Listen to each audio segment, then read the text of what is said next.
Alors, on va continuer à rester au niveau macroscopique aujourd'hui. Alors, attendez, il suffit que je commence pour qu'il se décide. Bon. Et progressivement, on va redescendre vers les plus petites échelles au fur et à mesure que le cours va avancer. Alors, donc on va voir le cours et le séminaire ce matin, comme la dernière fois.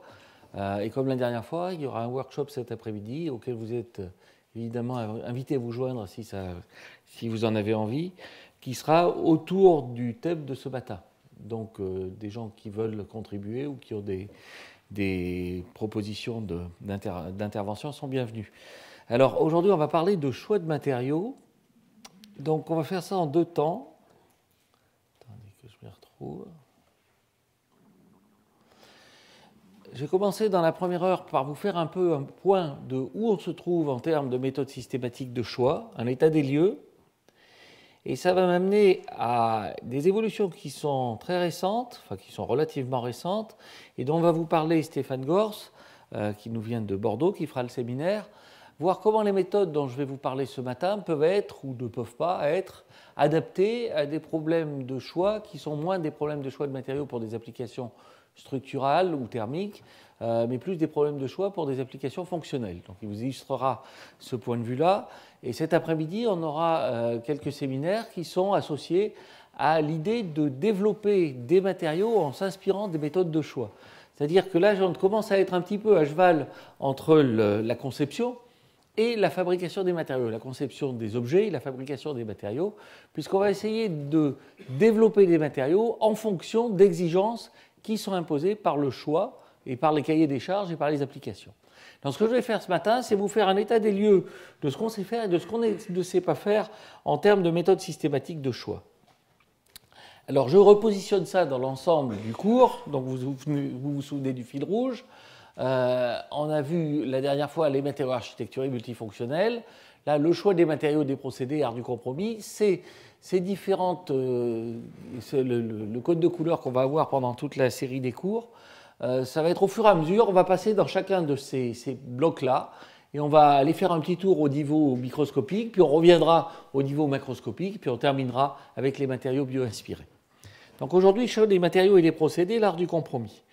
Alors, cette discipline-là, évidemment, on n'a pas attendu le XXe siècle pour choisir des matériaux. Quand je vous ai commencé le cours de la leçon inaugurale en vous parlant de l'homme préhistorique, il savait bien qu'il fallait faire ses outils en silex et qu'il n'allait pas les faire en grès s'il voulait avoir des arêtes coupantes.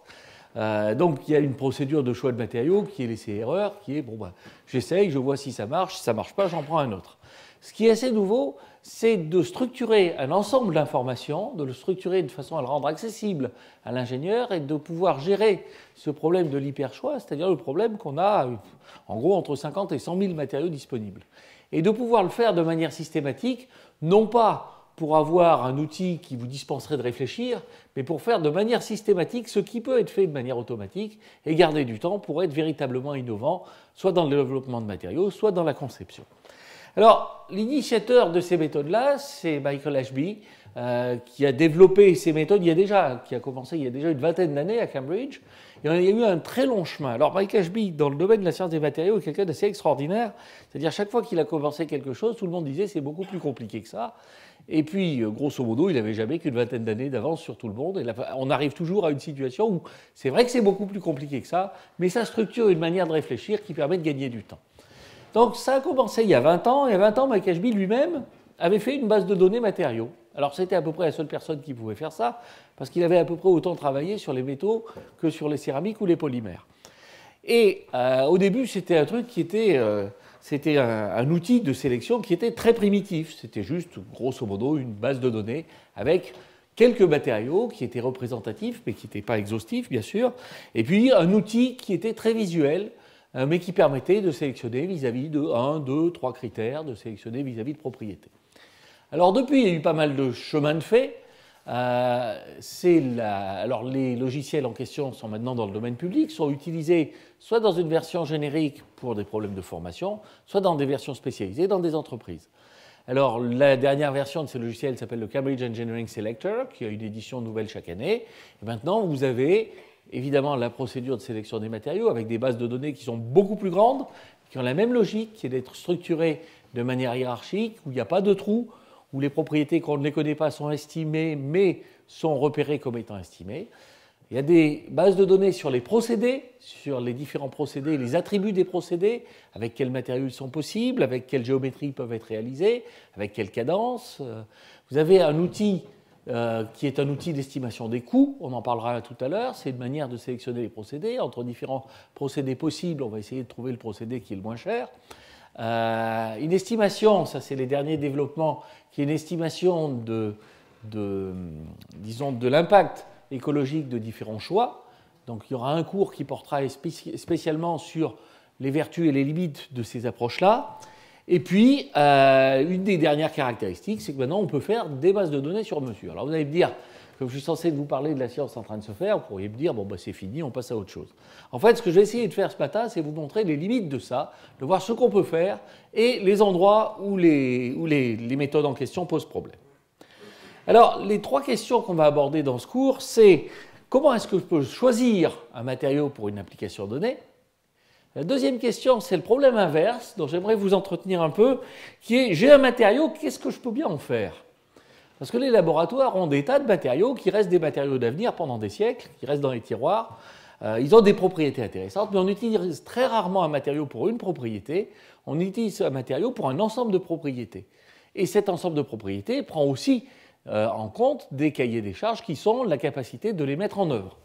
Les supraconducteurs à haute température seraient beaucoup plus efficaces si on arrivait effectivement à en faire des câbles. Donc, j'essaierai de vous montrer un peu ce renversement de questions. Qu'est-ce que je peux faire avec un nouveau matériau? Et puis, je ferai une ouverture pour terminer l'ensemble du cours sur les problèmes d'optimisation qui se posent dans ces questions-là. Et je vous montrerai qu'il y a des questions qui sont aussi intéressantes du point de vue des mathématiques appliquées. Quels sont les outils qu'on doit adopter pour essayer de se guider dans un espace d'optimisation qui est assez particulier, parce qu'il y a à la fois un espace d'optimisation qui est discret, j'ai des noms de matériaux séparés, et puis qui est aussi continu, parce que je peux avoir des compositions qui varient de manière continue, des dimensions qui varient de manière continue. Et donc ça nous conduit à avoir des outils d'optimisation un peu spécifiques, où là, il y a encore plein de choses à faire. Alors, le cours va se décliner de la manière suivante. Je vais d'abord vous parler des méthodes génériques, c'est-à-dire en gros le fond commun, la sagesse commune sur les méthodes de choix de matériaux. Après, j'essaierai de vous montrer comment ces méthodes génériques peuvent être adaptées pour développer des outils spécifiques. J'aborderai ensuite le problème inverse, comment est-ce que je peux trouver une application pour un matériau donné, et je vous donnerai les grandes stratégies qui sont mises en place pour faire cette démarche-là. Je vous poserai ensuite, là je commencerai à vous parler des questions où ça fait mal. Les questions où ça fait mal, c'est qu'on essaye de concevoir, en particulier pour les problèmes de durabilité. Donc j'essaierai de vous montrer ce qu'on sait faire et ce qu'on ne sait pas faire pour les questions de durabilité d'une conception. Il est quand même très rare qu'un ingénieur conçoive pour un truc qui doit marcher une seule fois et uniquement dans les 5 premières minutes après le moment où on l'a fabriqué. Donc ces questions de durabilité sont des questions importantes et vous allez voir que c'est un des points d'achoppement de ce genre d'approche. Ensuite, j'essaierai de vous parler de l'optimisation, des problèmes d'optimisation, des méthodes d'optimisation. On terminera par un exemple où j'essaierai de vous montrer comment on peut développer un matériau à partir d'un cahier des charges avec les méthodes de choix et en couplant ça avec les procédés de développement de matériaux. Et ça va nous amener progressivement. Le dernier exemple que je vous traiterai, c'est l'exemple de conducteurs qui sont utilisés pour des aimants pulsés, des aimants à haut champ magnétique. Et je vais vous montrer comment on fabrique le matériau en fonction de l'exigence du cahier des charges. Et ça me permettra ensuite de passer la parole à Stéphane qui va vous parler de problèmes de choix de matériaux ou de développement de matériaux en liaison avec des applications qui sont plus des applications fonctionnelles. La conclusion, c'est où sommes-nous? Je n'oserais pas vous dire de où allons-nous. Enfin bon. Alors, les méthodes génériques. L'idée de base des méthodes génériques, c'est donner une liberté d'approche. C'est-à-dire que l'idée, c'est de choisir les matériaux en gardant un ensemble d'options aussi large que possible. Et les idées de base, c'est d'une part que les problèmes de comparaison entre les différents matériaux doivent être posés au tout début de la conception et pas à la fin. Ça a été un des drames des matériaux composites à matrice polymère à renfort fibreux, que de dire je fais une pièce dans un matériau métallique et puis après je viens voir quelqu'un des polymères et je lui dis faites-moi la même pièce en composite à matrice polymère. Ça marche juste pas. Quand on veut faire un cadre de vélo en composite à matrice polymère, eh bien on reconçoit le cadre de vélo. C'est-à-dire on ne fait pas un cadre de vélo en structure diamant. La structure diamant du cadre de vélo, c'est les tubes qui sont assemblés, qui ont cette structure particulière que vous connaissez tous sur les vélos. Si vous faites un cadre en composite comme ça, vous avez des tubes en composite que vous pouvez très bien faire par enroulement filamentaire. Et puis après, ces tubes en composite, il faut les assembler. Et assembler des tubes en matériaux composites, c'est un vrai cauchemar. Donc vous le faites de manière brutale en mettant des manchons métalliques et vous forcez les tubes à l'intérieur. Et le résultat, c'est que vous avez un cadre de vélo qui est beaucoup trop lourd. Donc si vous voulez vraiment faire un cadre de vélo allégé en composite à matrice polymère à fibre de carbone, il faut vous être posé la question au tout début, quelle doit être la géométrie du cadre en question. Donc il faut se poser la question très tôt. Il faut, le deuxième point, les idées, c'est des idées très simples que je suis en train de vous donner ici, mais c'est en gros d'éviter les voies sans issue. Deuxième idée, c'est que la comparaison entre les matériaux requiert une définition très précise du cahier des charges, proprement dit. Donc il faut distinguer dans un cahier des charges ce qui relève de l'astreinte et ce qui relève de l'objectif. Par exemple, il est très rare qu'on demande à une structure d'être la plus rigide possible. On lui demande d'avoir une rigidité suffisante et un objectif, ça va être d'être la plus légère possible, la moins encombrante possible, la moins chère possible, etc. Si vous essayez de faire des structures qui sont les plus rigides possibles, généralement vous allez surdéfinir votre option, votre conception. Donc il faut distinguer assez clairement quelles sont les astreintes et quels sont les objectifs. Alors, il est aussi important de regarder les relations entre les différentes astreintes et d'avoir une idée assez claire de qu'est-ce qui est négociable et de qu'est-ce qui ne l'est pas. Je vais vous montrer des méthodes pour choisir des matériaux vis-à-vis d'un ou deux cahiers des charges. Quand on passera à la question de l'optimisation, je vous montrerai comment on aborde une question qui est évidemment centrale dès qu'on a à le faire en vrai, qui est comment je fais une sélection qui est multicritère. Alors il y a encore une idée qui est très simple. Quand vous faites une conception multicritère, elle peut être multi-objectif ou elle peut être multi-astreinte. Multi-astreinte, ça veut dire je veux que la chose soit à la fois rigide et solide. Si je veux qu'elle soit rigide et solide, ça veut dire qu'il faut que je me demande qu'est-ce qui est le plus difficile. Est-ce que c'est d'être rigide ou est-ce que c'est d'être solide? Donc là, je vais essayer d'avoir une analyse qui va me dire quelle est l'astreinte limitante. Si par contre je me dis je veux que la structure soit légère et pas chère, c'est-à-dire à masse minimale et à coût minimal, une question qui arrive immédiatement, c'est combien vous êtes prêt à payer pour alléger la structure. Donc là, vous voyez, la logique est différente. Vous n'êtes pas en train d'avoir une logique qui vous demande qu'est-ce qui est limitant. Vous êtes une logique qui vous demande comment est-ce que je fais le trade-off, comment je fais l'échange entre différents objectifs. Donc ça, c'est très très important aussi. Le dernier point, le troisième point qui est vraiment important dans les problèmes de choix, je crois qu'il faut garder en tête que c'est toujours une procédure qui est itérative. Vous partez d'un cahier des charges que vous avez défini pas trop mal. Ce cahier des charges vous conduit à un certain nombre d'options de sélection. Ces options de sélection vont vous conduire à redéfinir certains aspects du cahier des charges, à être capable de dire bon, je suis prêt à en rabattre sur ce critère-là à condition que je gagne sur tel autre critère. Donc c'est une procédure qui va être itérative. Ce n'est pas du tout une procédure où on rentre un cahier des charges d'un côté, on met ça dans un ordinateur, on le laisse digérer, on ressort le cahier des charges de l'autre côté. Ça ne marche pas, c'est de l'escroquerie. C'est une procédure d'itération entre un cahier des charges qui se construit au fur et à mesure qu'on va dans la procédure de sélection. Le dernier point qui est important, et ça on y reviendra, c'est qu'on doit sélectionner un matériau, mais on doit sélectionner systématiquement le matériau, la forme et le procédé. Prenons un exemple courant. Alors, j'essaye autant que possible de vous donner des exemples très courants. C'est une des idées de ce cours, c'est de vous montrer qu'il y a de l'innovation technologique, y compris dans des choses extrêmement courantes. Prenez la roue d'une voiture, la jante d'une voiture. Alors, on peut le faire de tas de manières, mais vous pouvez vous dire, je peux faire une jante de voiture en acier ou je peux faire une jante de voiture en alliage d'aluminium. Ça s'appelle d'ailleurs jante alliage pour des raisons... Enfin, c'est un bon coup de cul de com', hein, je veux dire, on appelle ça alliage, comme si l'acier, ce n'était pas un alliage. Bon, vous pouvez faire une jante en alliage d'aluminium ou une jante en acier. La jante de voiture en acier, vous la faites en prenant une tôle, en emboutissant la tôle, en roulant la tôle et en soudant la tôle. Ça, c'est ce qui vous permet de faire une jante acier. Si vous voulez faire une jante alu, vous faites la jante alu en coulant un alliage d'aluminium dans un moule. Et la structure que vous obtenez est une structure qui est moulée. Maintenant, si vous arrivez à voir quelqu'un de l'aluminium avec une géométrie de jante qui est la jante acier, il va vous dire qu'il ne pourra pas la faire. Parce qu'il ne pourra pas la faire. D'abord, ça ne sera pas suffisamment efficace parce que les parois seront trop minces, mais il ne pourra même pas couler les parois en question. Donc ça veut dire que se poser la question de savoir est-ce que je dois faire la jante en alu ou la jante en acier n'a simplement aucun sens si vous ne vous posez pas la question en même temps de savoir comment je vais la faire.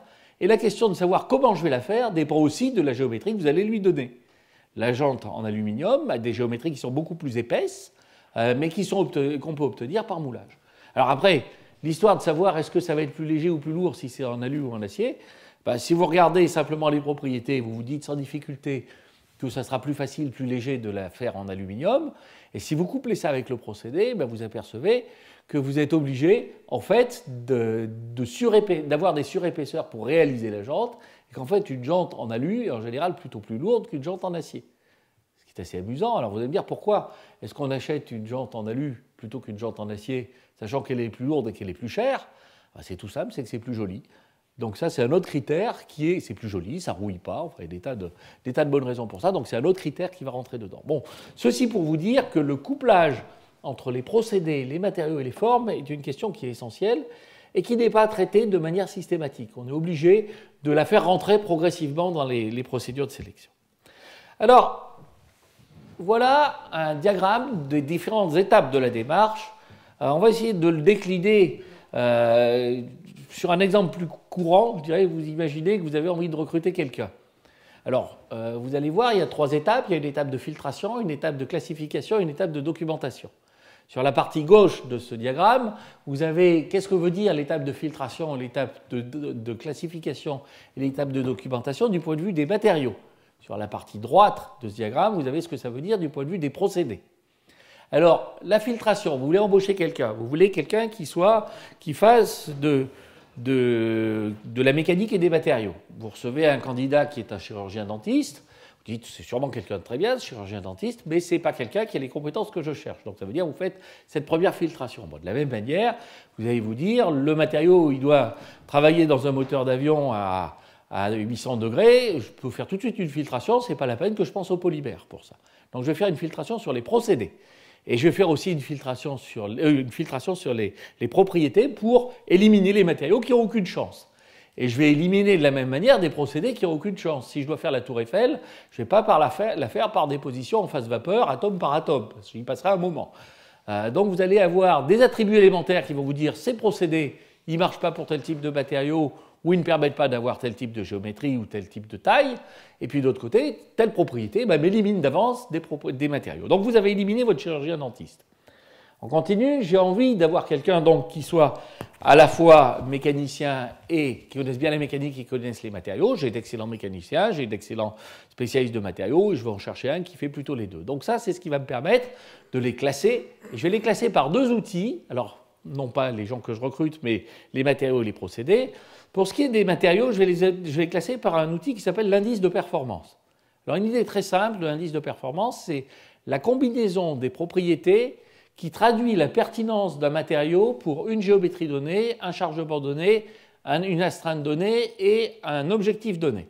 Donc ça va être ce qu'on va appeler un indice de performance. Le plus simple que vous puissiez imaginer, je vais faire un tirant qui est en traction, qui doit être rigide et qui doit être le plus léger possible. Voilà un type d'astreinte et d'objectif. Eh bien, la propriété qui caractérise la pertinence du matériau vis-à-vis de ça, c'est le rapport de son module Young sur sa densité.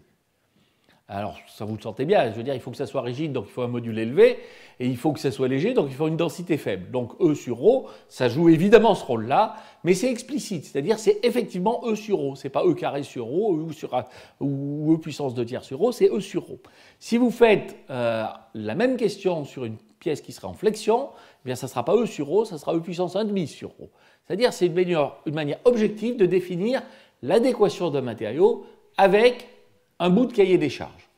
Donc pour un physicien ou un chimiste, le matériau il a des propriétés, pour un ingénieur il a des performances. Donc c'est les combinaisons de propriétés qui vont se traduire par ça. Du côté des procédés, ce qui va jouer ce rôle-là, ça va être les estimations des coûts. C'est-à-dire, je vais me dire, bien, pour réaliser cette pièce-là, eh bien, suivant le nombre de pièces que j'ai à réaliser et suivant les géométries que je dois obtenir, eh bien, je vais plutôt utiliser tel ou tel type de procédé. Donc l'outil de classification, c'est côté matériaux, les indices de performance, côté procédé, les coûts.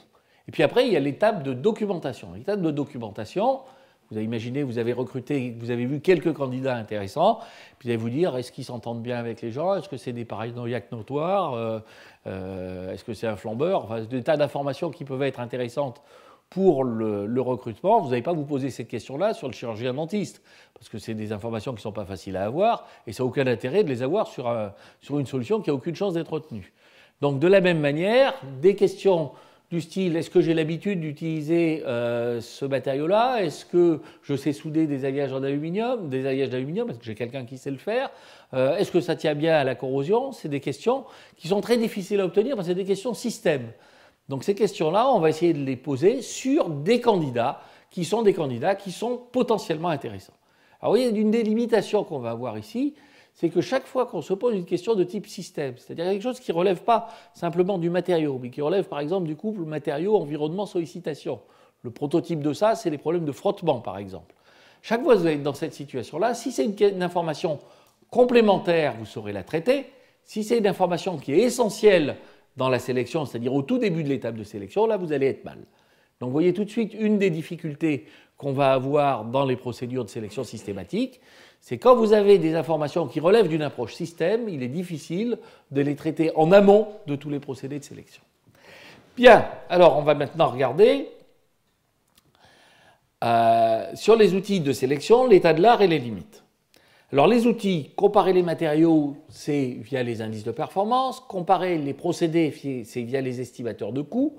Alors notez bien que je parle de comparer, je ne suis pas en train de parler de dimensionner. Je ne suis pas en train de dire quel va être le prix de la portière de voiture. Je ne suis pas en train de dire quelles vont être les dimensions de la pièce que je suis en train de fabriquer. Je suis en train de dire, compte tenu du cahier des charges que j'ai, eh bien ce matériau-là a plutôt plus de chances d'être meilleur que celui-là. Un problème qui est important, c'est le problème de l'optimisation multi-contrainte et multi-objectif. Et ça, je vous en parlerai un peu plus en détail, parce qu'il y a des méthodes systématiques pour aborder le problème. Toujours dans les outils, il faut des bases de données pour nourrir tout ça. Alors ces bases de données, elles peuvent être du domaine public. Ça, c'est le cas des logiciels Cambridge Engineering Selector. Elles peuvent être du domaine privé. Vous avez des bases de données pour les bureaux d'études de Schneider Electric, qui sont d'ailleurs maintenant conçues suivant le type de démarche que je suis en train de vous montrer. Donc, et puis évidemment, tout ça, c'est de mettre tout ça en place sous forme d'un software qui soit utilisable par le concepteur. Ça, je l'ai mis volontairement en dernière étape. Ce qui est important, c'est moins d'avoir un outil informatique de sélection que d'avoir toute une démarche structurée qui permette d'aller pêcher l'information où elle se trouve. Alors, les indices de performance dont je vous ai parlé tout à l'heure. Donc, ce qu'on veut faire, c'est trouver une combinaison de propriétés qui est capable de vous dire à quel point un matériau va remplir ou non une fonction. Alors, on va identifier les fonctions, les contraintes et les objectifs. Par exemple, la barre dont je vous parlais tout à l'heure, avec des contraintes qui vont être des astreintes qui vont être que la longueur est spécifiée et que sous une charge donnée, il ne faut pas qu'elle casse. J'ai envie d'un objectif qui est la masse minimale et je veux, ma variable libre, c'est la taille de la barre et le choix du matériau. Alors, si je veux écrire maintenant l'objectif, c'est la masse. Je veux faire ça à masse minimale. Donc, c'est l'air fois la longueur fois la densité. C'est ça que je veux minimiser. Je veux que la contrainte n'excède pas la limite d'élasticité, donc que la force divisée par la section soit plus petite que la limite d'élasticité, et en éliminant entre l'objectif qui est la masse et l'astreinte qui est que la contrainte ne doit pas excéder la limite d'élasticité, j'élimine la variable libre qui est la section, eh bien je vois que la masse de la pièce que je suis en train de réaliser doit nécessairement être plus grande que la force fois la longueur fois la densité divisée par la limite d'élasticité. Donc ça, c'est un petit peu d'algèbre. Ce qui est intéressant, c'est que quand vous écrivez cette chose-là, vous vous apercevez que c'est comme chez les stoïciens, il y a les choses qui dépendent de moi et les choses qui n'en dépendent pas. Les choses qui dépendent de moi, c'est le choix du matériau. Les choses qui n'en dépendent pas, parce que ça m'est imposé, c'est la force et la longueur. Donc si je veux que cette grandeur-là soit minimale, eh bien il faut que cette grandeur-là soit minimale. Donc ça me donne un indice de performance qui est, un indice de performance qui me dit de tous les matériaux envisageables, celui qui va être le plus performant vis-à-vis de l'objectif d'avoir une masse minimale et vis-à-vis de l'astreinte qui est de ne pas plastifier, c'est celui qui va maximiser le rapport de la limite d'élasticité sur la densité. Alors ça c'est un cas, maintenant on peut le faire de manière assez systématique. Si maintenant je dis, j'ai envie de regarder les différentes pièces de mon cadre de diamant de vélo, si je veux la barre à rigidité, à contrainte, à solidité prescrite, à masse minimale, l'indice de performance c'est ça. Si maintenant je veux avoir non pas une barre mais une poutre en flexion, qui est la fourche du vélo, et que je veux quelque chose non pas qui ne casse pas mais qui soit suffisamment rigide, je veux toujours faire ça à masse minimale, eh bien ce qui va être important c'est de le rapport de la puissance 1,5 du module divisé par la densité. Bon, je ne vais pas vous donner le détail des calculs, c'est simplement un peu d'algèbre à partir de la résistance des matériaux lambda. Et puis, si vous vous dites maintenant que ça doit être en flexion et limité par la solidité, j'ai quand même pas envie que le truc devienne plastique, eh bien je m'aperçois que l'indice de performance, si je veux le faire à coût minimal, alors là c'est le coût matière ici, pas le coût procédé, eh bien vous allez avoir le rapport de la puissance 1,5 de la limite d'élasticité par la densité et par le coût massique. Donc vous voyez ici, donc, comment on peut décrire des indices qui nous donnent des combinaisons de propriétés qui donnent la pertinence de matériaux pour un des critères des cahiers des charges.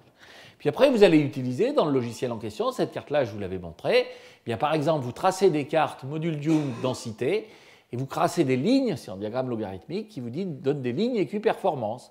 Donc pour la densité divisée par le module divisé par la densité, la puissance 1,5 du module divisé par la densité, ou la puissance 1/3 du module divisé par la densité si vous aviez affaire à des plaques. Et sur chacune de ces lignes-là, vous avez des matériaux qui sont d'égale performance, c'est-à-dire qui vont vous donner la même masse pour la rigidité donnée. D'accord ? Alors, si maintenant, donc ça c'est essentiellement l'outil de base pour comparer des matériaux entre eux pour des bouts du cahier des charges. On reviendra à ce qu'on appelle le cahier des charges en complet, parce que ça va être un peu plus compliqué. Maintenant, si je veux me poser la question des procédés, alors les procédés, on a éliminé en termes d'attributs, en termes de quelle dimension je peux obtenir, quel matériau je peux utiliser, à quelle cadence je peux le fabriquer. Le cas typique, c'est le taille-crayon. Hein. Si vous avez un crayon à tailler, vous prenez un canif. Si vous avez des crayons à tailler de temps en temps, vous avez un taille-crayon. Si vous avez un bureau de 10 personnes, vous avez un taille-crayon à manivelle. Et si vous fabriquez des crayons que vous vendez, vous avez un robot à tailler les crayons. Qu'est-ce qui fait qu'on prend l'un ou l'autre? C'est simplement que je vais plus ou moins amortir l'investissement et que je vais passer plus ou moins de temps pour pouvoir pour pouvoir obtenir ce que je veux. Alors là, voilà un cas de figure où vous allez avoir un modèle de coût très simple. Alors il est très simple, en ce sens qu'il n'y a pas besoin de faire plus compliqué. On est juste en train de comparer des solutions. On n'est pas en train de dire je vais vendre ma portière de voiture à temps. Donc pour comparer des solutions, vous allez vous dire eh bien le coût de la pièce que je dois réaliser, c'est un coût matière. Hein, et puis j'ai éventuellement de la perte de matériaux parce que je suis en train d'usiner, il y a des copeaux, etc. Donc voilà le coût matière de la pièce. Voilà un coût d'outillage que je dois diviser par le nombre de pièces que je vais réaliser avant que l'outil soit fini. Puis je vais avoir un coût ici qui est lié à la cadence de production qui va dépendre, c'est plus facile de tailler, on taille plus vite des crayons quand c'est un robot que quand c'est un taille-crayon à la main. Donc cette chose-là va vous donner une estimation des coûts pour une pièce donnée. Et vous voyez ici, pour faire une pièce en fonction du nombre de coûts, eh bien, vous pouvez, pour avoir la même pièce avec le même matériau, vous pouvez usiner une plaque, vous pouvez faire un moulage par injection de la plaque et vous pouvez faire un moulage par compression. Ça, c'est pour une plaque qui est en polymère. Quand vous avez ces trois cas-là, vous voyez que le coût par pièce, eh bien, il va être, si vous avez à faire quelques pièces, il vaut mieux l'usiner. Si vous avez un peu plus de pièces, c'est-à-dire grosso modo plus d'une dizaine de pièces, il vaut mieux faire un moulage par compression et faire un moulage par injection si vous avez plus d'un millier de pièces à fabriquer. Donc ça, c'est des outils qui vont vous donner, qui vont vous orienter vers tel ou tel type de procédé. Alors, les logiciels CES sont basés sur ces deux idées très simples, mais de manière assez systématique. Et l'état des lieux, c'est de partir de bases de données qui ont un certain nombre de critères en commun. Le premier, c'est une approche qui est homogène. Les bases de données sont hiérarchisées, c'est-à-dire vous allez avoir une arborescence, vous allez avoir les métaux, dans les métaux, les alliages d'aluminium, les aciers, dans les aciers inoxydables, les aciers bas carbone, enfin, etc. Vous structurez une hiérarchie, et ça c'est intéressant du point de vue conceptuel, je vous ai dit, les procédures de sélection sont des procédures qui sont itératives. Donc ça veut dire que vous allez commencer par avoir une hiérarchie qui est assez grossière, et au fur et à mesure que vous avancez, vous allez descendre dans l'arborescence de la hiérarchie.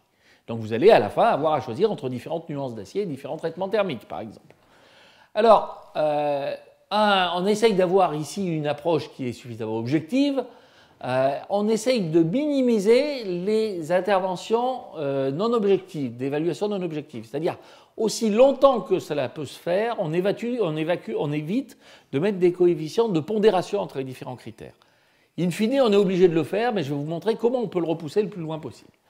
Et puis, l'avantage de ces méthodes-là, c'est qu'elles vous permettent, évidemment, je vous ai montré, on a une base de données, on trace des cartes, on met des lignes, et puis on peut le faire ça avec une dizaine de critères à la chaîne. Donc ça veut dire que vous pouvez déjà faire une sélection multicritères, mais en n'ayant pas pondéré les différents critères. Alors ça, c'est qu'une partie de l'histoire. Les logiciels de CES actuellement comprennent 3000 matériaux, une cinquantaine de propriétés. Les propriétés peuvent être quantitatives, qualitatives ou booléennes. Quantitative, c'est une valeur de limite d'élasticité avec une gamme d'acceptabilité. Qualitative, ça va être ça tient très bien, bien, pas bien du tout dans l'eau salée, par exemple. Et puis booléenne, ça va être je sais le souder ou je ne sais pas le souder. Donc vous allez avoir des liens avec les procédés. C'est un système d'information qui est vous avez tout un tas de procédés, tout un tas de matériaux, et bien vous dites ce matériau, il est possible avec tel type de procédé. Donc ça, c'est une première manière de traiter le couplage. Du côté de la base des procédés, vous avez 800 procédés. L'équivalent des propriétés, c'est les attributs. Donc les attributs, c'est la taille qu'on peut faire, c'est la rugosité que je peux obtenir, c'est la finesse des formes que je peux réaliser. Donc vous avez des attributs des différents procédés. Vous avez des données économiques qui vous permettent d'avoir cette rapide évaluation des coûts. Et puis, de la même manière que les matériaux étaient liés aux procédés, eh bien les procédés sont liés aux matériaux et aux formes possibles. Alors, les différentes spécialisations qui sont apparues dans les très récentes années, c'est par exemple d'avoir des possibilités de dépendance fonctionnelle, c'est-à-dire ne pas avoir une propriété comme ça, mais avoir par exemple une propriété qui dépend de la température.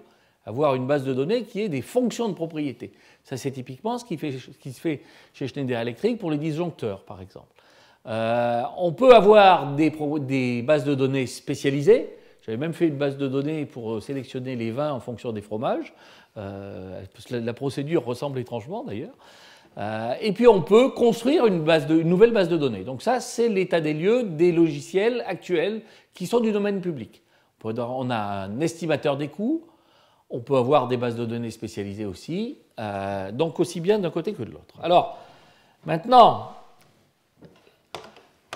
les logiciels CES, donc Cambridge Engineering Selector, sont très efficaces dans les premières étapes de la conception et ils permettent des outils de sélection qui sont très flexibles. Quand on a des problèmes matériaux qui sont compliqués, du style de la conception qui dépend du temps, comme quand on a, dans les tout premiers critères de conception, les critères d'usure, les critères de fluage, les critères de corrosion, les critères de fatigue, si c'est ça qui est le critère de prédéfinition des solutions possibles, ces outils-là sont très mal adaptés à ça. Si on a des problèmes très complexes de couplage entre les formes, les procédés et les propriétés, on est obligé d'être beaucoup plus spécialisé. Donc, je vais vous donner un exemple de la sélection des matériaux pour des pièces moulées en aluminium. Là, on est obligé de prendre explicitement la modification des propriétés qui dépendent du procédé de moulage et qui dépendent de la géométrie des pièces. Et ça, évidemment, vous pouvez le faire que de manière assez spécialisée pour les différentes classes. Donc, vous êtes obligé de rentrer dans des choses beaucoup plus précises quand vous en arrivez là. Quand vous avez de l'information qui est non structurée, là on est beaucoup plus dans le type de recherche d'information, de recherche par ligne de caractère, par ensemble de mots, qui est aussi quelque chose qui est fait de manière beaucoup moins spécialisée. Donc, d'où l'étape d'après, je vous ai montré donc la logique qu'il y avait derrière des logiciels génériques, comment est-ce qu'on peut aller à des logiciels spécifiques. Et une autre difficulté, c'est qu'en fait, dès l'instant où on devient spécifique, ça devient confidentiel. C'est le cœur de métier de l'entreprise. Vous pensez bien que Schneider Electric ne va pas mettre sur le web son outil de sélection des polymères pour faire des disjoncteurs. Ça, il ne faut pas rêver. Alors, regardons un peu les informations qu'on a structurées. Je vous ai parlé de ce tout petit morceau, les propriétés numériques. Les propriétés numériques et, disons d'une certaine manière, ce que j'ai appelé les propriétés non numérique, tout ça, d'une certaine manière, c'est ce que vous trouvez dans CES. Mais après, dès l'instant où vous allez apprendre des questions de guide de conception, des études de cas, de l'analyse d'avarie, des applications déjà là, c'est-à-dire je dis j'ai une nouvelle application, à quoi elle ressemble par rapport aux applications qui sont déjà précises, des modules de calcul par élément fini, ce que je vous ai montré en termes d'indice de performance, c'est des calculs de résistance des matériaux. On peut tout à fait coupler ça, et là il y a des études en cours là-dessus, avec des calculs d'éléments finis élémentaires qui vous permettent d'avoir un calcul de performance. Donc toutes ces choses-là sont des choses qui vont être beaucoup plus dans le domaine de l'information non structurée. Alors, les procédés spécifiques, les méthodes spécifiques de choix. Alors, méthodes spécifiques de choix, de la même manière que tout à l'heure, je vous disais, les méthodes systématiques vous donnent une liberté, les méthodes spécifiques vous donnent de la mémoire. Les idées, c'est pour des applications spécifiques, on est de plus en plus dans une situation où on doit stocker de l'expertise et pas simplement stocker des données. Alors, si on regarde ça, il y a 3 grandes stratégies.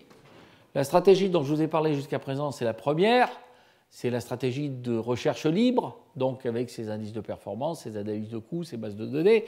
Ça vous donne beaucoup d'innovations possibles. Vous avez énormément de liberté, mais vous allez être assez rapidement limité pour aller plus loin dans la conception elle-même. Il y a une autre stratégie qui est une stratégie d'analogie. La stratégie d'analogie, c'est cette conception, ressemble à celle-là, j'ai déjà fait comme ça, donc je peux utiliser cette idée-là. Alors ça peut être extrêmement efficace, comme ça peut être extrêmement limitant. C'est-à-dire vous pouvez introduire un conservatisme intrinsèque là-dessus, voire faire des grosses bêtises. Un exemple tout à fait spectaculaire de ça, c'est la sélection des matériaux pour les boules de machine à écrire. Boules de machine à écrire, je passe pour un fossile quand je parle de ça. Les enfants appellent ça des ordinateurs sans écran maintenant. Donc les machines à écrire, alors au début il y avait évidemment les bras de machine à écrire avec la lettre au bout, et c'est pour ça qu'on a des claviers qui sont aussi bizarres, c'est que les secrétaires tapaient trop vite. Donc quand elles tapaient trop vite, les bras se prenaient les uns dans les autres, et c'est pour ça qu'on était obligé d'avoir des claviers qui étaient moins bien adaptés. Mais au début, on avait cette solution-là. Après, on est passé à une solution qui était une boule sur laquelle il y avait les caractères, et la boule pouvait tourner sur place, et puis après, boum, le caractère allait s'imprimer sur la feuille. Alors ça, c'était très commode, parce que ça évitait le problème des bras qui se prenaient les pieds les uns dans les autres, si j'ose dire. Mais par contre, la boule en question, se posait la question de savoir en quoi je vais la faire. Les premières boules de chez IBM, c'est pas exactement une boîte de branquignoles, autant que je me souvienne, les premières boules étaient en plomb. Alors, la raison était simple, c'est qu'on avait pensé caractère d'imprimerie, caractère mobile, plomb, donc on fait les boules en plomb. Si vous faites une analyse fonctionnelle de la boule, vous voulez avoir quelque chose qui a le moins d'inertie possible pour pouvoir tourner très vite et qui a une limite d'élasticité suffisamment élevée pour ne pas écraser les lettres. Donc le plomb était très clairement la plus mauvaise solution possible. Alors ils ont rapidement compris, et les boules en plomb sont des pièces de collection. Donc il y a d'autres matériaux qui ont été utilisés, mais c'est pour vous dire qu'une analogie trop rapide peut vous conduire d'une part à brider l'innovation, mais même à faire des bêtises majeures. Donc ça, c'est un domaine qui est, à mon avis, pas encore assez exploré, mais il faut l'explorer avec des pincettes. Ce que je vais essayer de vous montrer, c'est un domaine qui est basé sur une approche de questionnaire et de capture de l'expertise. Alors, je ne vais pas pouvoir vous traiter tous les exemples, comme d'habitude, mais ils seront sur les transparents qui seront disponibles. Alors, on va regarder les alliages d'aluminium dont je vous ai parlé, et on va voir comment la question se pose. Donc, quand on a sélectionné un alliage d'aluminium pour une pièce en aluminium moulé, on a des questions techniques, qui est la taille, le poids, l'épaisseur maximale, le degré de finition de la pièce. On a des questions de processabilité. Quelles sont les structures fines que je peux obtenir? Évidemment, il vaut mieux que la pièce en aluminium qu'on est en train de fabriquer, elle ne soit pas déchirée au cours de la solidification. On a des questions de propriété. Je vais demander une ductilité, une tenue à la fatigue, une limite d'élasticité. Et puis, je vais avoir des questions économiques. Combien de pièces je veux fabriquer? Alors, quand on a commencé à travailler sur ce problème-là, on travaillait avec quelqu'un qui était un expert alliage de boulage. À l'époque, c'était chez Alcan. Et cet expert-là, quand je lui parle des indices de performance, il me dit, voilà, je vous donne ce problème-là, je fais mon indice de performance, ça va bien, puis je tombais toujours invariablement sur aluminium cuivre, qui était une excellente solution. Il me dit, vous avez tout à fait raison, à part que je ne sais pas fabriquer la pièce. Donc ça veut dire que ce qui devenait limitant, une fois qu'on avait décidé de le faire en alliage d'aluminium, c'était plus les propriétés du matériau, c'était la processabilité du matériau pour une forme donnée. Donc ça veut dire qu'on était obligé de complètement changer son fusil d'épaule. Notre fusil d'épaule, l'idée n'était plus de faire une base de données de propriétés, l'idée était de faire une base de données d'expertise qui était capable de stocker l'information que telle forme est ou n'est pas réalisable avec tel procédé et avec tel alliage. Alors, ça, évidemment, on va voir un peu deux cas. Alors, il y en a tout un tas, et ça, évidemment, ce n'est pas dans le domaine public, parce que ce que je suis en train de vous décrire ici, c'est l'archivage de l'expertise d'une entreprise qui veut pouvoir systématiquement faire une analyse rapide, voire former des nouveaux ingénieurs, par exemple. Alors, on va regarder le cas de l'index de remplissement d'un moule. Alors, là, on peut toujours se dire, bon, je peux faire des savants calculs de rhéologie d'un semi-solide, voir quelles sont les contraintes qui se développent, voir quand est-ce que je vais déchirer. C'est des questions de science qui sont très intéressantes et c'est des questions de science qu'on ne sait pas encore résoudre. Le critère de cric à chaud d'un alliage en cours de solidification est une question ouverte scientifiquement. N'empêche qu'on a à fabriquer des pièces. Donc pour fabriquer les pièces en question, qu'est-ce qu'on va faire? On va essayer d'archiver l'expertise sur de très grand nombre de pièces fabriquées. Si vous faites une pièce donnée, eh bien, vous pouvez définir une longueur caractéristique des différentes pièces, des différentes entretoises par exemple. Et puis, si vous regardez les différents alliages, eh bien, vous avez des nomogrammes de ce type-là. C'est-à-dire quand vous avez un alliage dont l'indice de criquabilité s'appelle 1, pour une pièce de taille D, eh bien, il va vous dire qu'avec un certain type de procédé, eh bien, vous allez pouvoir faire uniquement des épaisseurs qui doivent être au moins supérieures à 4 mm et demi. Alors ça, vous pourriez rêver de le prédire, et je ne désespère pas que d'ici une dizaine d'années on sache le faire. Dans l'état actuel des choses, on ne sait pas le faire, donc il faut archiver cette expertise.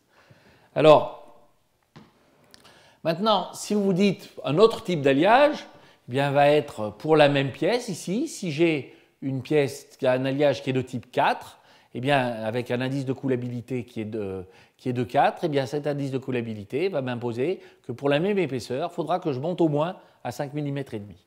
Alors, comment est-ce qu'on fait les indices 1, 2, 3, 4 ? Eh bien, on fait des essais qui sont dédiés. C'est-à-dire, on verse l'alliage dans une espèce de spirale, puis on regarde jusqu'où il descend. C'est-à-dire jusqu'où il peut descendre en se solidifiant pour remplir une pièce. Donc ça, c'est ce qui va vous permettre d'avoir une grille de lecture des caractéristiques de processabilité de tel ou tel alliage. Alors, cette chose-là, on peut le faire pour le remplissage des moules, on peut le faire pour la crique, on peut le faire pour un certain nombre de paramètres qui sont des paramètres de processabilité du matériau. Bien. Alors, on va passer, je vais essayer d'accélérer un peu. Combien il me reste? 20 minutes, oui. Donc je vais quand même accélérer. Bon, là je viens de vous montrer un exemple où on était en train d'archiver l'expertise pour un type de procédé. Un autre exemple, c'est par exemple d'essayer de choisir des méthodes d'assemblage.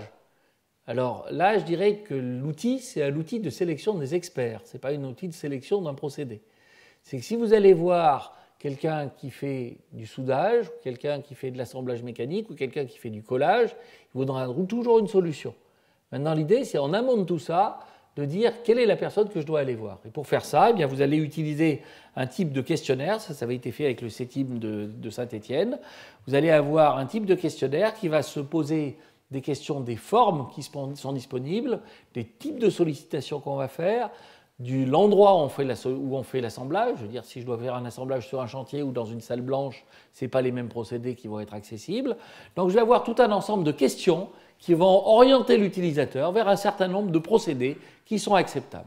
Et puis après, il va falloir aller voir l'expert de ces procédés-là ou les experts de ces procédés-là pour pouvoir réaliser cet assemblage.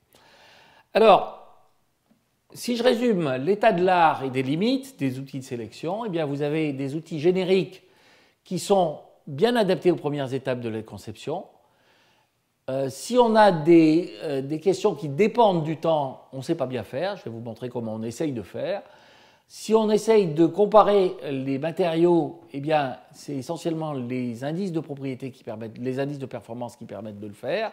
Si on regarde les questions de processabilité, de mise en forme, là on a à stocker des problèmes d'expertise, comme je viens de vous le montrer sur les alliages d'aluminium, et plus on descend dans la spécification, dans l'arbre de sélection, plus on est obligé d'avoir des logiciels dédiés.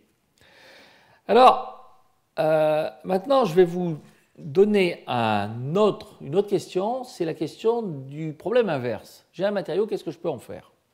C'est une question qu'on ne sait pas bien résoudre. Et c'est une question qui peut aussi orienter la manière dont vous regardez le matériau nouveau que vous venez de découvrir. Alors voilà l'exemple des types de stratégies qu'on peut imaginer.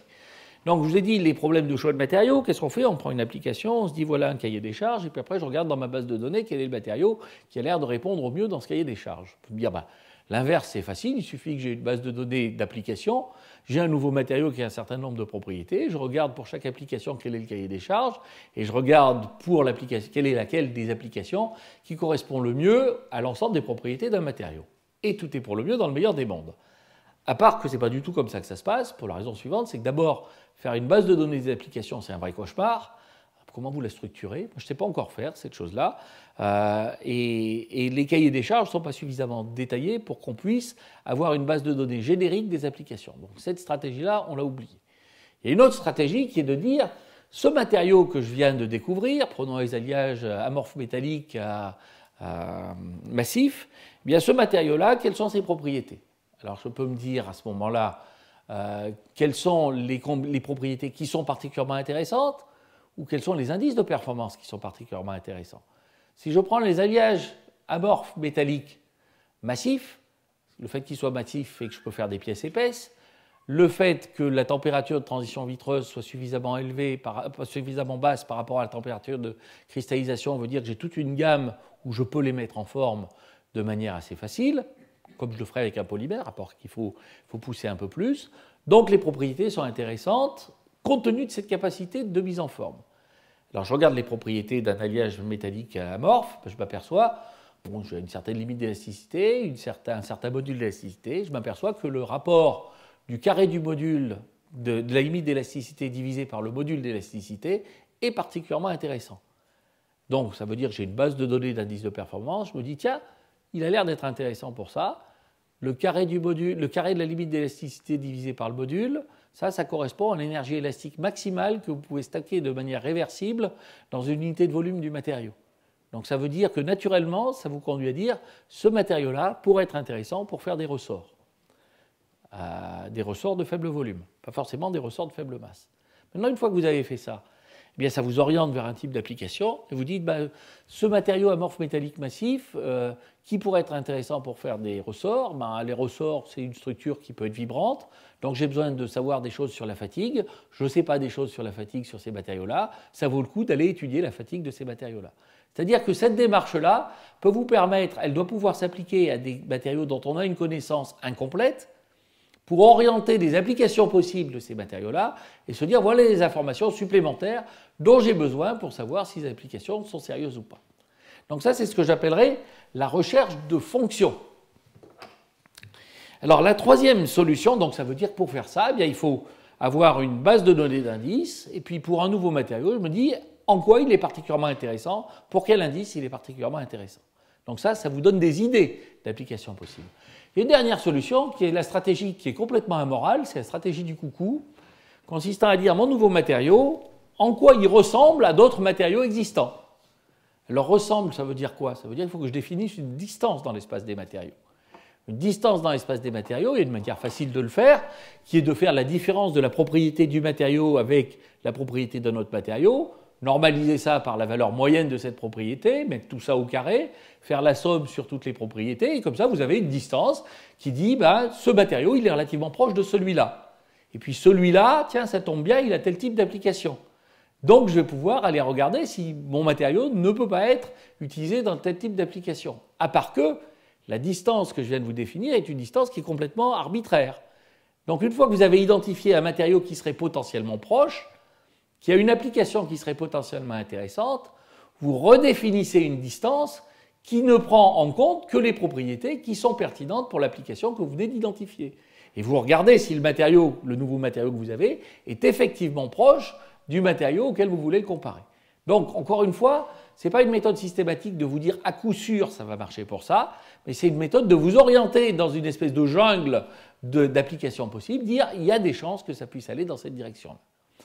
Donc voilà un exemple de... Bon, alors ça aussi, ça a été développé sous forme de logiciel, mais c'est un exemple d'une démarche qui est ce que j'appelle la démarche inverse. Alors, les problèmes de durabilité. Problème de durabilité, je vais vous en dire quelque chose en 5 minutes.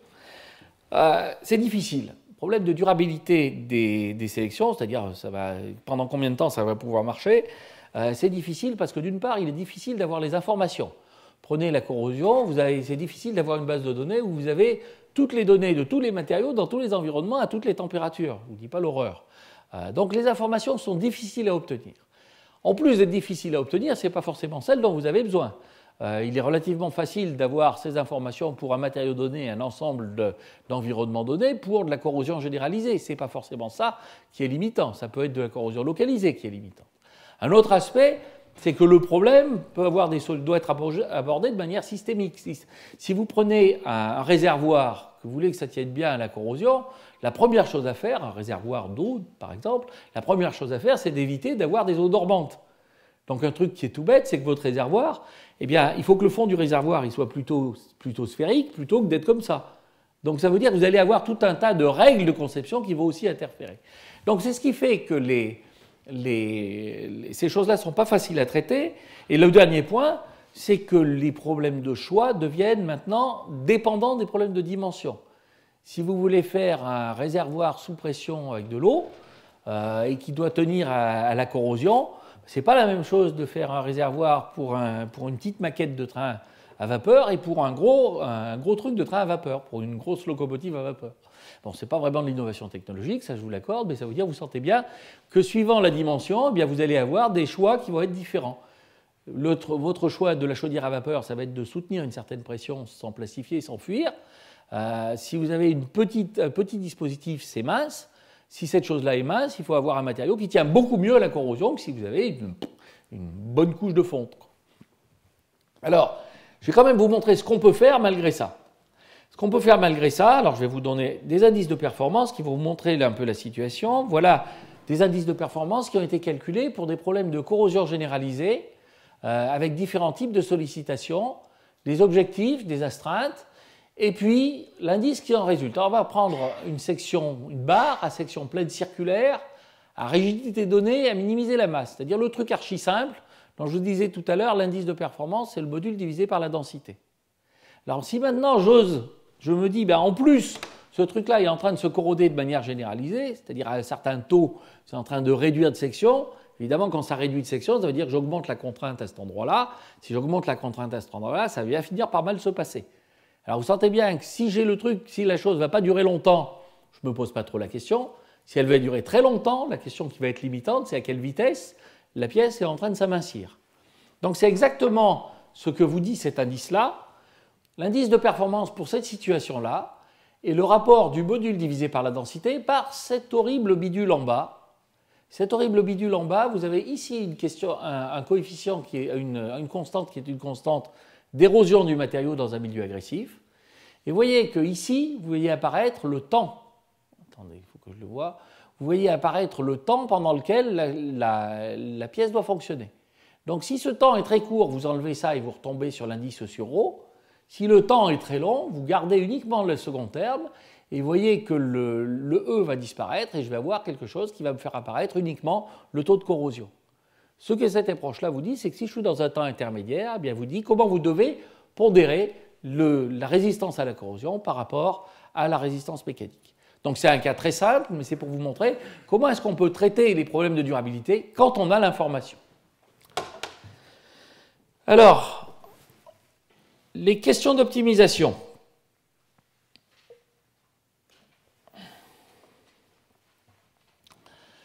Question multicritères, question multi-objectifs. La première question, c'est quand on a plusieurs contraintes, quelle est la contrainte limitante? Quand on a plusieurs objectifs, quel est le trade-off qu'on a entre les différents objectifs? Donc là, ce qu'on va voir, c'est en fait des techniques qui commencent à ressembler assez fortement à des problèmes de mathématiques appliquées. Alors, si on regarde un problème multi-astreinte, imaginons que je veuille avoir à la fois quelque chose qui est rigide et quelque chose qui est solide. le simple calcul que je vous ai montré tout à l'heure vous dit que la masse doit être donnée au minimum par cette valeur-là, et la masse doit être donnée au minimum par cette valeur-là. Et la question, c'est de savoir entre ces deux-là, quelle est celle qui est la plus limitante. Donc vous voyez que quand vous allez égaliser ces deux masses minimales, mais ça va vous donner une zone de l'espace des matériaux dans lesquels vous allez avoir une limitation égale entre le fait d'être limité par la rigidité ou le fait d'être limité par la solidité. Si vous êtes dans une part de l'espace, eh bien vous allez être limité par l'un, dans l'autre part de l'espace, vous allez être limité par l'autre. Donc on va voir comment on traduit ça graphiquement. Vous traduisez ça graphiquement de la manière suivante. Vous avez vos deux indices de performance, l'indice M1 et M2, qu'on a vu tout à l'heure. Vous avez ici la ligne de couplage, qui est la ligne où tous les matériaux qui sont là sont également limités par l'astreinte de rigidité ou l'astreinte de solidité. Si vous êtes dans cette zone, vous êtes limité par M2, si vous êtes dans cette zone, vous êtes limité par M1. Donc ça veut dire que si vous voulez comparer des matériaux que vous auriez du mal à faire si vous n'avez pas mis de pondération, A, B et C, c'est difficile de dire lequel est le meilleur. Et bien maintenant, si vous le faites de la façon suivante, eh bien vous allez pouvoir dire que le matériau ici est limité par M2, ici par ça et ici par ça. C'est-à-dire qu'ici, vous pouvez classer vos différents matériaux en fonction de leur pertinence vis-à-vis d'un cahier des charges où vous pouvez maintenant dire quelle est l'astreinte limitante. Maintenant, l'astreinte limitante dépend évidemment, cette fois-ci, du dimensionnement. C'est-à-dire que si vous avez une pièce qui est courte ou une pièce qui est longue, eh bien la question de la résistance à la rigidité ou de la résistance au flambement ou de la résistance à la plastification ne va pas se positionner au même endroit. Donc ça veut dire que vous allez dans une situation où vous ne pouvez plus sélectionner simplement indépendamment du dimensionnement. Alors, les problèmes multi-objectifs sont des problèmes qui sont un petit peu plus délicats, en ce sens qu'on va avoir par exemple deux indices de performance, un indice de performance de coût et un indice de performance de masse. Vous allez avoir tout un ensemble de solutions, et puis vous avez ce qu'on appelle le front de Pareto de cet ensemble de solutions, c'est-à-dire des solutions qui ne sont dominées par aucune autre solution. Alors pour pouvoir sélectionner entre ça et n'importe quel autre, vous pouvez, parce que si vous n'êtes pas sur le front de Pareto, vous êtes sûr que vous n'êtes pas dans une solution optimale. Maintenant, toutes les solutions du front de Pareto sont des solutions optimales, tant que vous n'avez pas précisé quel est votre facteur d'échange entre vos deux objectifs. Donc pour pouvoir aller plus loin, il faut dire, bien, j'ai un facteur d'échange qui est combien je suis prêt à payer pour alléger la masse. C'est-à-dire, je me donne une performance qui est une combinaison de la masse et du coût, et j'ai un facteur d'échange qui me dit, je suis prêt à payer tant pour gagner 1 kg. Donc quand vous faites ça, eh bien, ça veut dire que vous allez, en plus de votre courbe de Pareto, eh bien, vous allez avoir des lignes équiperformance, et c'est la tangente entre les lignes équiperformance et le front de Pareto qui va vous dire quelles sont les solutions optimales. Alors quand on l'a dit comme ça, c'est tout simple, à part que le problème, c'est comment je construis ces facteurs d'échange. Alors ça, c'est tout un problème, parce que d'abord, les gens n'ont pas vraiment envie de vous le dire, mais je vais juste vous donner quelques exemples. Vous pouvez faire de l'analyse de la valeur. Vous pouvez vous dire, si je gagne 1 kg sur une voiture et que la voiture doit rouler pendant 300 000 km, voilà combien je gagne en termes de consommation d'essence. Si je gagne 1 kg sur un avion et que l'avion il doit faire 3 allers-retours au-dessus de l'Atlantique par semaine et qui fait ça à chaque semaine de l'année, sauf 3 fois une semaine de contrôle, et que je sais qu'un passager c'est 500 kg, pas un passager tout seul, mais un passager plus le siège, plus un dixième de l'hôtesse, plus les valises, plus tout ça, ça fait à peu près 500 kg, vous pouvez vous dire, je gagne tant de passagers, je gagne un 500e de passagers quand j'ai gagné 1 kg dans l'avion, et donc ça me dit combien je suis prêt à payer, parce que je sais combien je gagne chaque fois que je mets un passager de plus. Donc avec ces analyses de la valeur, vous pouvez avoir des estimations des différents coûts que vous pouvez avoir par kilo. Alors ces choses-là, c'est des estimations à la louche, c'est des estimations que vous n'arrivez jamais à avoir explicitement, parce qu'évidemment, avoir ça, ça suppose que votre compagnie aérienne vous dit qu'est-ce qu'elle gagne par passager, donc elle n'a pas forcément envie de vous le dire. Mais il se trouve que ces estimations-là, dans les ordres de grandeur, vous donnent à peu près des estimations valables de ce que vous êtes prêt à payer. Donc ça veut dire que si vous proposez une solution qui augmente de plus de 6 € par kilo le prix d'une bagnole, vous allez avoir du mal à le faire passer. Par contre, dans un véhicule spatial, vous pouvez assez facilement aller à 10 000 $ par kilo. Donc voilà alors, on peut le faire aussi en regardant le marché. Par exemple, je l'avais fait moi avec les skis chez Decathlon. On peut regarder quelle est l'augmentation du prix d'un ski en fonction de la diminution de son poids. Alors quand vous prenez des skis de randonnée, là, vous voyez que les gens ont vraiment envie que ça soit plus léger. Donc, ils sont tout à fait prêts à payer beaucoup plus cher pour un ski plus léger. Par contre, le ski lambda, c'est à peu près plat, quoi. Donc, vous pouvez analyser le cahier des charges ou analyser le marché, et ça vous donne les coefficients d'échange. Je vais terminer maintenant, donc ça, je n'ai pas le temps de le faire. Je vais terminer maintenant en vous montrant comment on peut utiliser les outils de choix pour développer des matériaux. Alors, et on va utiliser ces outils de choix pour développer des matériaux pour une application qui n'est plus une application structurale. Il y a quand même un besoin structural, mais qui n'est plus une application structurale, qui est de faire des aimants pulsés à très haut champ. Donc ça, c'est essentiellement fait pour faire de la recherche, mais il faut quand même les fabriquer. Alors si vous allez à Toulouse dans un laboratoire d'aimants pulsés, ils peuvent vous montrer un musée des horreurs qui est tous les aimants qui ont explosé. Et la raison, elle est assez simple, c'est que quand vous mettez un champ magnétique, vous avez une énergie magnétique qui est énorme, surtout si le champ est grand, et par unité de volume, c'est grosso modo quelque chose qui varie comme le carré du champ magnétique. Donc quand vous mettez à faire des champs magnétiques qui sont de 10, 15, 20 Tesla, confiner le champ magnétique à l'intérieur du bobinage, c'est quelque chose qui coûte très cher en énergie. Ça veut dire qu'il y a une pression magnétique qui est énorme. Donc, une chose que vous devez faire, c'est d'avoir cette pression magnétique, qui peut s'écrire grosso modo comme quelque chose qui varie comme le champ que vous voulez obtenir au carré divisé par quelque chose qui est une fonction de la géométrie, du nombre de bobines, du diamètre, enfin toutes ces choses-là, dont vous n'avez pas forcément très facilement le contrôle. Ce truc-là doit être plus petit que la limite d'élasticité. Donc ça vous donne une valeur supérieure du champ que vous pouvez réaliser pour une limite d'élasticité donnée, ou une valeur inférieure nécessaire pour le champ que vous voulez faire. Maintenant, évidemment, quand vous faites ça, vous êtes en train de chauffer, vous êtes en train de faire un pulse de courant, et ce pulse de courant va augmenter de manière assez substantielle la température du conducteur, et vous avez une température maximale admissible. Évidemment, la température maximale admissible, c'est qu'il ne faut pas que le conducteur fonde. Si la bobine diverge que le conducteur fonde, ça marche beaucoup moins bien. Donc, en fait, ça va vous donner une autre limitation. Vous sentez qu'ici, ce qui va être limitant, ça va être la limite d'élasticité. Ici, ce qui va être limitant, ça va être quelque chose qui va contenir la conductivité. Alors, le ρ, c'est plus la densité, c'est la conductivité électrique. Et puis, vous allez évidemment avoir aussi la capacité calorifique. Quand vous avez tout ça, ça vous donne deux indices de performance. L'un qui est simplement la limite d'élasticité, qu'on a mis à la puissance 1,5 ici, ça n'a pas beaucoup d'importance. Et l'autre, c'est quelque chose qui est les capacités calorifiques et la densité du matériau et la conductivité électrique, la résistance électrique. Donc, si vous regardez différents types de matériaux avec différents types d'applications, eh bien, vous voyez, suivant que vous allez avoir soit un pulse très court, soit un champ très élevé, eh bien, vous allez avoir ou bien à essayer, vous allez être limité par les aspects résistance mécanique si vous avez un champ très élevé, et vous allez être limité par les aspects échauffement si vous avez un pulse long.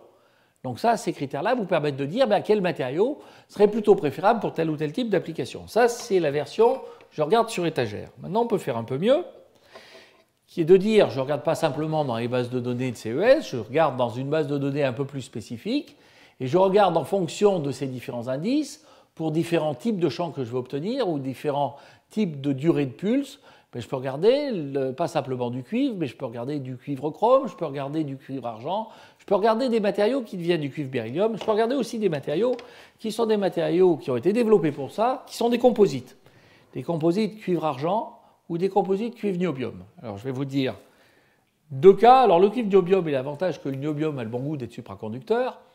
Le cuivre argent a l'avantage que je peux assez facilement faire des composites cuivre argent simplement en solidifiant un alliage cuivre argent avec une composition qui est proche de la composition eutectique. Ce que vous avez ici, c'est le procédé de fabrication. Donc là, par moulage, par solidification ici, par coextrusion. Ici, ce que vous faites, c'est vous mettez des fils de cuivre, des fils d'argent, vous mettez ça dans une filière, vous extrudez la chose, vous recommencez, et vous faites cette magnifique structure qui est une structure de fil, de fil, de fil, de fil, de fil. Et vous pouvez le faire aussi longtemps que vous voulez. Alors ici, ce que vous avez, c'est, vous voyez, ça c'est 50 nanomètres, donc on commence à être tout petit. Vous avez une pièce extrudée qui est partie d'un alliage solidifié de manière directionnelle, cuivre-argent, et vous avez passé ça dans une filière et vous avez à chaque fois réduit l'épaisseur. Et quand vous avez fait ça, eh bien vous avez des structures qui sont de l'ordre de la dizaine de nanomètres de fil d'argent dans du cuivre. Donc voilà deux procédés pour avoir des matériaux qui sont des composites et qui sont des composites qui sont très durs. Et ils sont très durs parce que je les ai beaucoup déformés. Mais là, vous sentez que j'ai un degré de liberté que j'ai introduit. Si je déforme de combien? Quelle est l'échelle initiale? Alors pour pouvoir aller plus loin, eh bien, ce qu'on peut faire, c'est de se dire, eh bien, si je diminue l'espacement entre les fibres par extrusion, je vais durcir le matériau parce que j'empêche les dislocations de bouger. Donc la limite d'élasticité va varier comme cette valeur-là. C'est-à-dire la limite d'élasticité va varier comme cette grandeur-là. Ça, c'est l'espacement initial. En solidification, ça va être l'espacement de solidification. Ça va être lié à la vitesse de solidification, par exemple. Et ça, c'est la déformation que vous avez faite. Plus vous déformez, plus la limite d'élasticité augmente.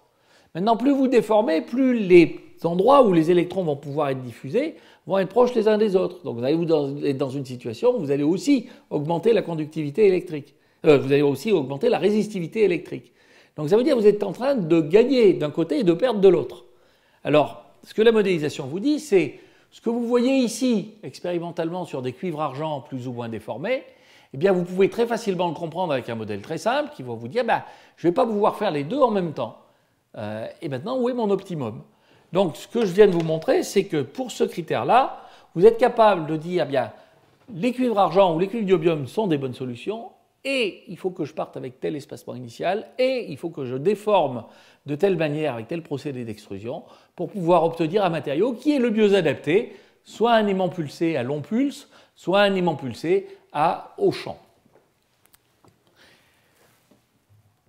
Alors, les conclusions.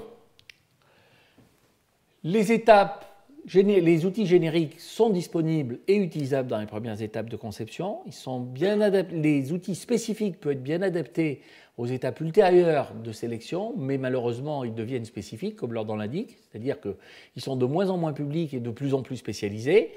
Les problèmes de propriété dépendant du temps sont des problèmes qu'on ne sait pas bien traiter.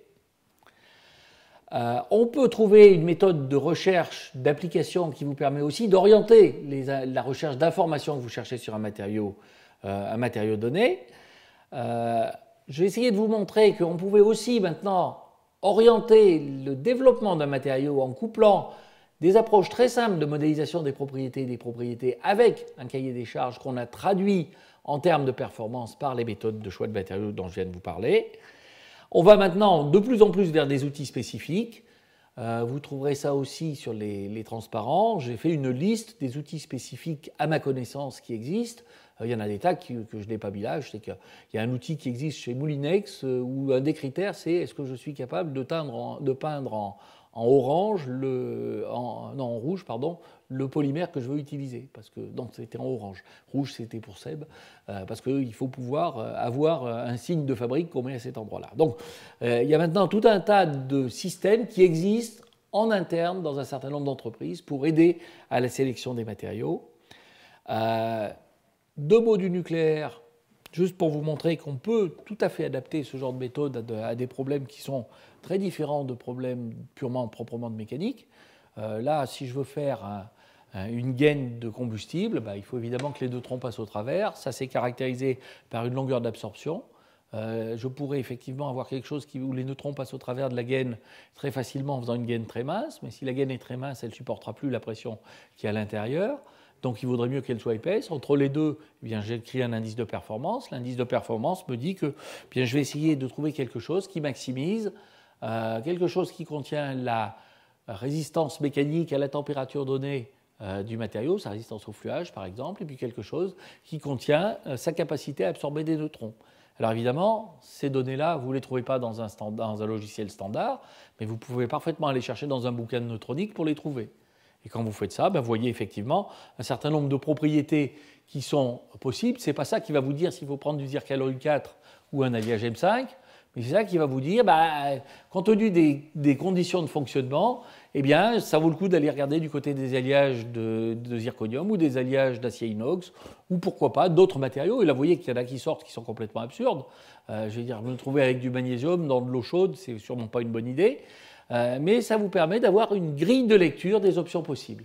Je ne suis pas en train de vous dire que ça vous dispense d'aller plus loin, je suis en train de dire que ça vous permet de rationaliser les pistes que vous pouvez commencer à explorer. Les indices de performance, donc, et ça je vais passer maintenant la parole à... Où il est passé Stéphane ? Ouais. Passer la parole à Stéphane. Où est-ce qu'on va quand on veut aller plus loin que les indices thermostructuraux? Ça, c'est la première chose. Et la deuxième chose, ce dont j'ai essayé de vous convaincre, c'est au-delà de l'outil standard, on peut voir ça comme un guide de développement de matériaux. C'est-à-dire, au lieu de dire je vais chercher un matériau pour une propriété, je vais me dire je vais développer un matériau pour une combinaison de propriétés qui est pertinente pour une application donnée. Merci de votre attention. Hein?